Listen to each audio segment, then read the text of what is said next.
3-4 MP MN जो है ना वो नाश्ते में खा लूंगा, वो कहते थे हम इनको चने झूठे इशारिये ये शो करते थे और चबा देंगे, वो कहते थे कि मैं इनकी पतलून उतार दूंगा। अदालतों से तो हमें भी जो है वो एक्चुअली प्रॉब्लम थी। दोस्तों एलर्ट्स आप लोगों ने देख लिए, पूरा वीडियो 30 सेकंड बाद दिखा देता हूँ। दोस्त बदला लेना इसको कहते हैं, बहुत ही अच्छा किया इसके साथ, जो भी किया है जरा देख लें ये क्या जवाब दे रहा है, वो क्या कह रहा है। दोस्तों बहुत ही दिलचस्प लड़ाई है, बहुत ही दिलचस्प लड़ाई है। कौन सच्चा है कौन झूठ बोल रहा है आप इस वीडियो में देख सकते हैं, लेकिन तो वीडियो को देखने से पहले चैनल को सब्सक्राइब करें, वीडियो को लाइक करें, ताकि हमारी आवाज और कि हमारे हर नए वीडियो की नोटिफिकेशन आपको मिले और आप इस तरह वीडियो देखते रहें। तो चलते हैं पूरा वीडियो देखते हैं। इसीलिए तो ये तरामीम आई थी जो हमने COD में भी जो है ना डिसाइड किया था। और the best part, Imran Khan साहब उस COD के जो है ना सिग्नेटरी भी मौजूद थे। जहां तक इन्होंने जजेस की बात की तो यही तो हमारा भी मसला था कि जो जजेस आके कहते थे कि मैं जी से लेकर शेल, टेलीनॉर, क्रीम, ओबर, बेशुमार मल्टीनेशनल कंपनीज छोड़ के चली गई हैं। 3-4 MP MN जो है ना वो नाश्ते में खा लूंगा, वो कहते थे हम इनको चने चबा देंगे, वो कहते थे कि मैं इनकी पतलून उतार दूंगा। तो यही तो जजेस से हमें प्रॉब्लम थी। हमें ये बताएं आज तक किस केस में सजा दी गई थी मियां नवाज शरीफ को?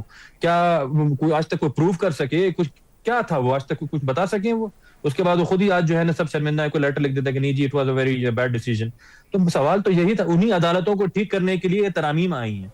उसकी कोई तो राय नहीं है। और लेकिन IMF यही तो कह रहा है कि अब करप्शन इतनी ज्यादा हो रही है कि हर इदारे के अंदर करप्शन है और अशराफिया जो है वो सिर्फ अपनी जेब में भर रहा है। अगर आप हैरान हो कि ये इकोनॉमी की बात करते हैं, मुल्क का बेड़ा गर्क करके इन्होंने रख दिया है। आज IMF की रिपोर्ट ने उस पर मोहर सब्त कर दी है इनकी सारी कारकर्दगी पर।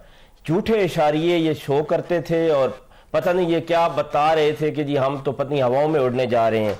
आप जरा देखें तो सही, 2021 का GDP 6 पे था हमारा और आज 2.5 पे है। ये है इनकी तरक्की।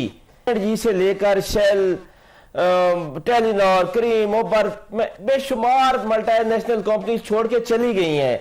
पाकिस्तान में जितने यूनिट काम कर रहे थे, वो फैसलाबाद हो या सियालकोट हो या गुजरावाला हो, वो उनमें 70% बंद पड़े हैं।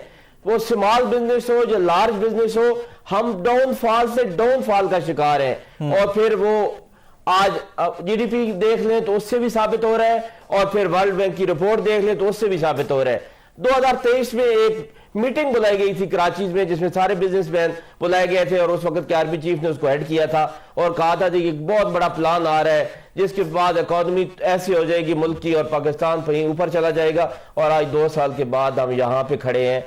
क्या और करना है इन्होंने पाकिस्तान के साथ?